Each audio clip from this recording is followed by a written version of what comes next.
I remembered coming home one time from a holiday when I was 12 or under, and my nan told me of a startling experience she said happened while I was away. Curiosity got in the better of me, and I asked her if she had any more. She said that she was all the happy to oblige, and after hearing them, I didn't sleep that night. These experiences all take place at a house that I used to live in from when I was born in the early 90s to when we moved away in 2002. This was a very special house. It was simultaneously my favourite and most feared place in the world, and you're about to find out why. To make a brief description, it was an old house, for Australian ones anyway. It was fairly big, on 5 acres of land, in a fairly populated suburb, but also full of forest and bush, sitting at the foot of the Blue Mountains, an hour west of Sydney. We had our land, and behind us was a sort of government-owned forest land that was hundreds of acres across. The council didn't care about what people were doing there. Hopefully that gives you a better picture. Now for my story. I'll start out with the first story that my nan told me, which really stood out to me, and finish on the one that perhaps is the creepiest. I talked to my nan and my mother not too long ago to confirm these. Now strap yourselves in, this will be long but really worth it. The first story happened when I was visiting my father and grandfather interstate. My nan was home alone, in this house doing the ironing. While she was minding her own business, she saw a little boy walk into my room. Surprised to see that I'm home, she walked into my bedroom to see what the hell I'm doing there. She stopped immediately as she walked in, because it wasn't me sitting on my bed, but a boy that looked remarkably like me, but somehow off. Not evil or twisted in any way, but she knew that he was different and shouldn't be here. They stared at each other for what felt like minutes, and not knowing what to say, she tried to be as passive as possible, saying, "Oh, I'm sorry, little one, but we're moving soon. You can come with us though?" He didn't respond, but after a few moments of silence, he stood up, ran straight for the door, and through her. She never saw that boy again. When she told my mum immediately had a massive spat at her. You should never invite things like that into your home, even if they seem innocent. The second story was when my nan was much younger, and my mother and uncle were children. My nan was hanging up some things on the washing line when she heard a strange humming sound that she's never heard before. She then walked to the other end of the yard and looked up and saw what my mother and uncle were staring at. Hovering and descending slowly to the ground was a sort of flying saucer made of something metallic and silver. It was rotating. It come down a couple of feet and burnt the ground below it, leaving a weird mark. The humming sound was still there. It left after a few moments, ascended higher into the sky, and vanished really quickly. Now, that is one of the strangest things that my nan had ever seen there. Now on to the third story. This is my mum, and I'll try and keep this one short. Me and my little cousin were very young, both under 6 or 7, and were both taking a bath. We seemed alright. My mum went in to check on some things for a couple of moments. Next thing I remember, my little cousin was completely underwater, and it felt like it was that way for a while. I didn't do anything because I was young. I wasn't freaking out because I didn't know what was happening, and I didn't think that there was any danger. I guess I must have thought that she knew what she was doing, because not even a minute went by of this and my mum suddenly rushed in. I thought this was all normal, picked her up and cuddled her. When I got older, I asked my mum what this was about. She told me that she heard a woman screaming from the bathroom for her name, and there was no one in there but me and my cousin. My cousin was being held underwater almost by a force. Me being a boy and not hearing anything, my mum thinks that maybe there was some kind of spirit protecting us. That's what I think anyway. Now to the last story, the really creepy one. Now I said earlier that there was a council forested area out the back of our place. I used to be a bit of an adventurer. I surely would have been on Captain Cook's ship if he were alive at the same time as me. Now I would play out here going on adventures on my own for literally hours a day.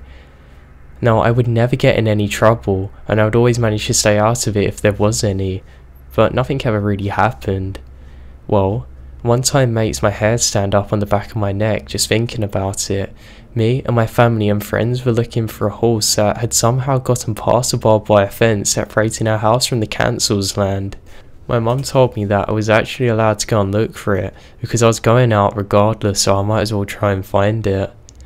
So I'd been separated from them for about half an hour, and I come across this abandoned 19th century settler house on this land.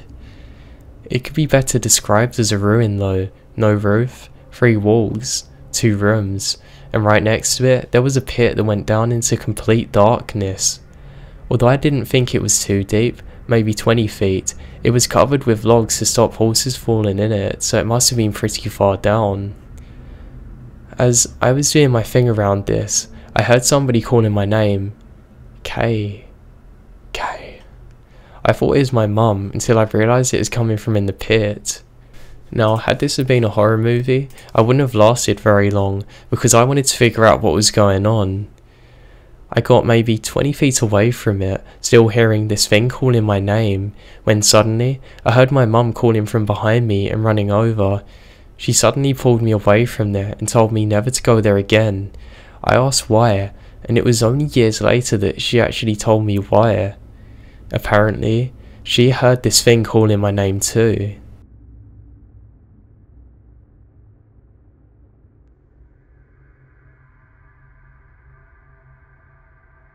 When I was 11, I became extremely anorexic. The hospitals in town tried everything at the time, including feeding tubes in my nose, and couldn't get me to eat, so my parents heard about this hospital in Chicago, about a 2-hour drive away from where I lived. It had a really good reputation, and they sent me there. For the next 3 weeks, I'd get worse and worse and gotten to the point where I was on the brink of organ failure. I found out later on that I was only a few days away. The doctors working with me were increasingly frustrated and almost seemed to give up on me. But one day, this doctor that I'd never seen before showed up in my room. I was on the bed rest and very tired and weak. Now this looked like a younger guy, like he was just starting out. He walked in and introduced himself as Dr. Dow and sat down with a box of toys. We played and chatted for a bit. The next 2 days are blurry now, but I distinctly recall going into the playroom and playing on the Nintendo and going for little walks around the floor. Now I wasn't supposed to do this, and one of the nurses actually called him out on it, but he sort of waved his hands and it was fine and we went. Upon the 3rd day, he returned back to my room with his hands behind his back as if he was holding something and said, "I've got a surprise for you." He had a rhinoceros in his hands.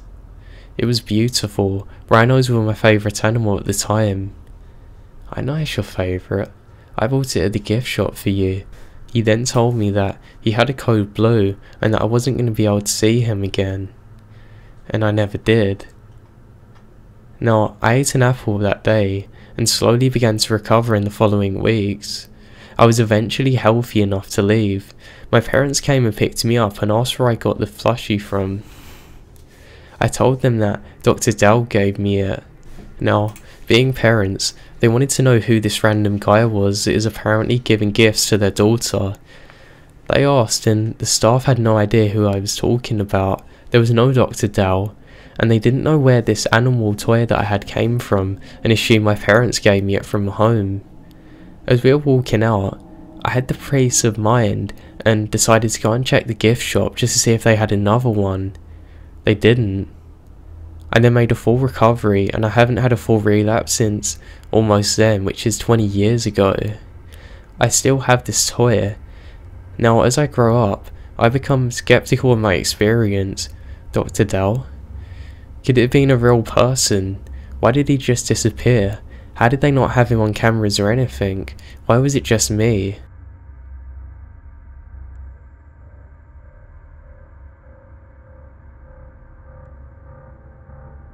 I moved into a house with 3 other buddies in the winter of 2015. Everything was going great. This is the first place that I moved in after moving out of my parents' home. After a few weeks, we did have some strange things happening though. I started hearing strange things in the house, and also in particular in my room downstairs. Now, I've always been interested in the paranormal, but nothing crazy really happened to me personally until this one night. And this is where stuff gets really crazy. My buddy, who didn't live there, and I were in my room with the door closed playing some Skate 3 or something, and we paused it to look on our phones for a bit. All of a sudden, we hear this really loud meow, almost like there's a cat inside the room. Now, there were 2 cats in the house, so this wasn't too strange, but then it happened again, even louder, and there's no animal in this room. We both looked at each other as the meowing continued. Each time it was getting louder and louder, now accompanied with the sound of footsteps. I wish I could explain how alien these cat sounds were. Now eventually, they did stop. Later that evening, I went up to my roommate who used to have the room when he was younger. This was his place, or actually his parents' originally. So, I casually asked him if he ever had anything unusual happen to him in there.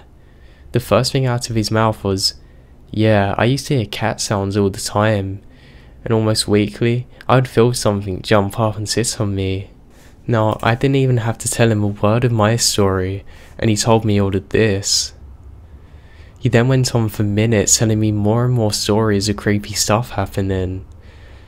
Some very weird shit went down over the course of the next few months, such as random objects showing up in different places, waking up in the middle of the night to objects moving around in the bathroom. My roommate would wake me up in absolute hysterics, saying that the TV's turning itself on and off more frantically when they approach.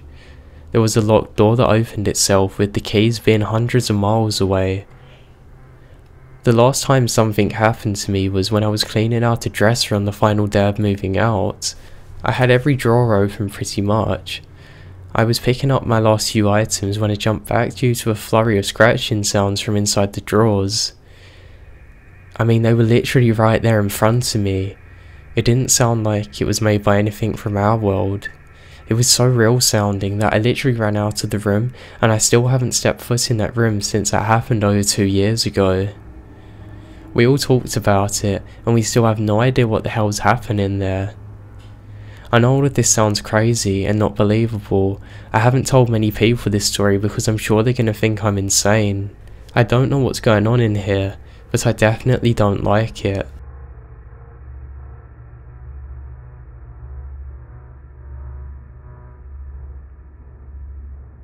My wife and I recently moved out of a home that I can only describe as hell. This house caused so much anger and hatred. Whatever entity resides in the home is menacing and pure evil. Even as soon as my wife moved into the home when she was a child, she told me that there was this time that her and her little brother were playing in his room one night. They were playing with a leapfrog type device.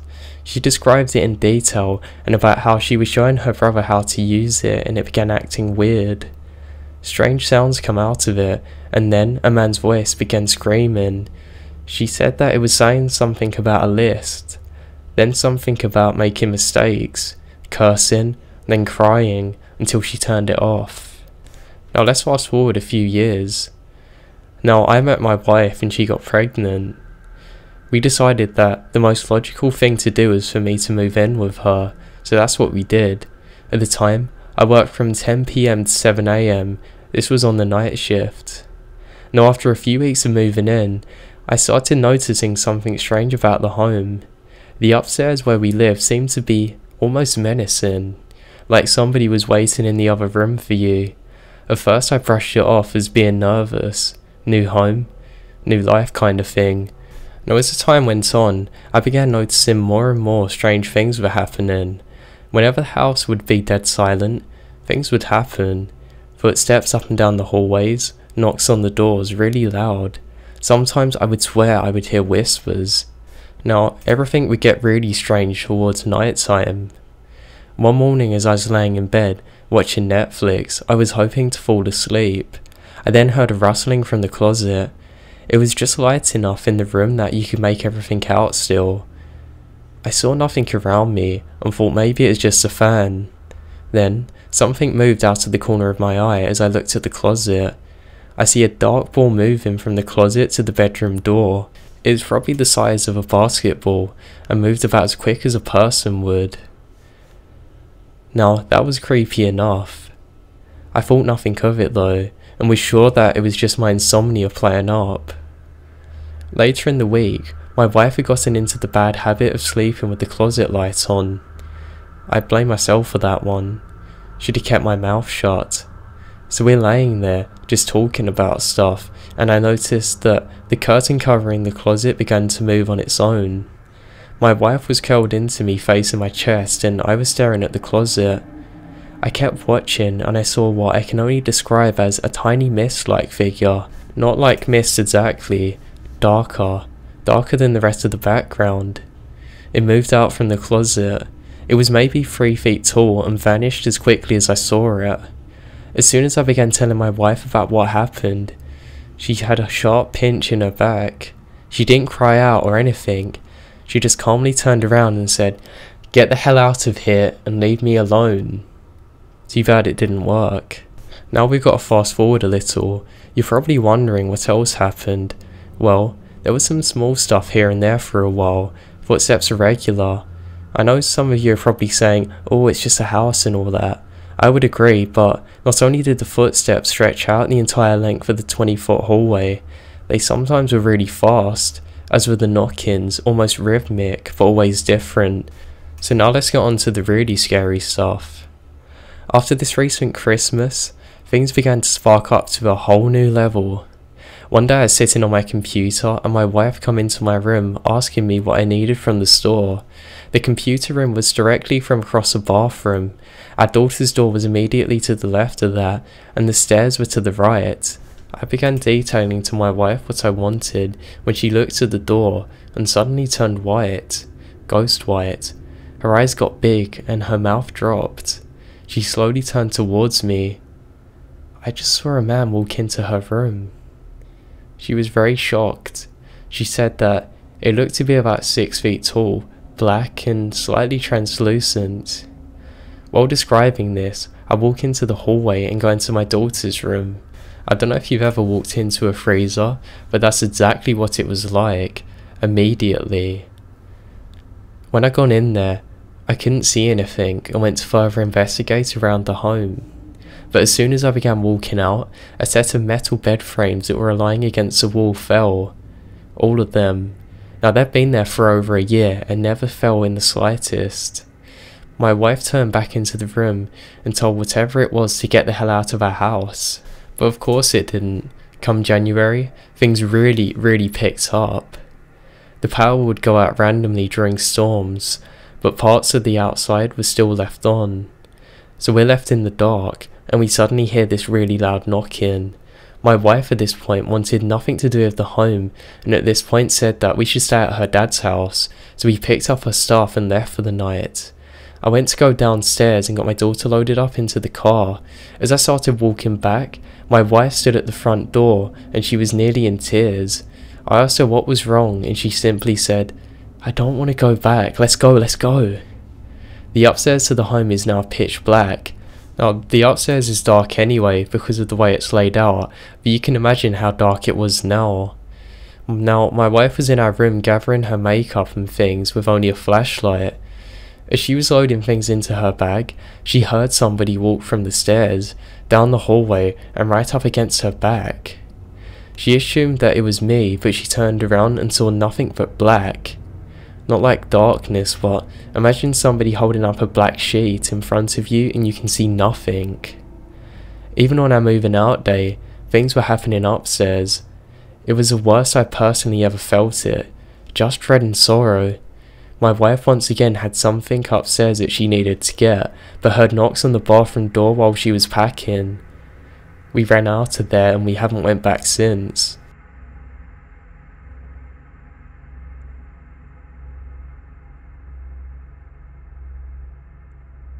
I go camping and multi-day hiking as a hobby. I've been stalked by a mountain lion before, and as well as being hopelessly lost 100 miles away from anything, so I know the woods.